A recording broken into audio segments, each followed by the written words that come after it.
Hello everyone, I am a senior engineer from JOBO Bike OEM factory. I was invited to introduce this latest Harley electric bike in 2022.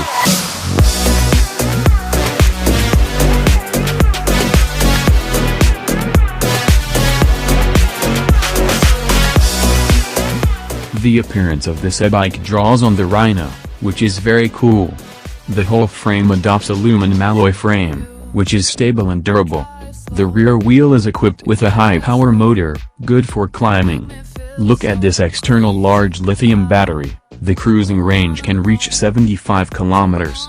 This e-bike is also equipped with 4.0 puncture-resistant anti-skid tires, front fork shock absorber and mid-mounted shock absorber, which makes it easy to drive on complex roads, letting your fearless mountain biking.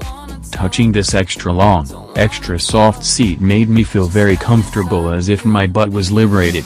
Check out the LED headlights with adjustable high and low beams, and the rear lights with both steering and emergency functions. The point is here, we have designed a high-end fingerprint unlocking function, which can be opened in seconds with one touch, and can record 512 fingerprints. In the next video, let's try riding on the road.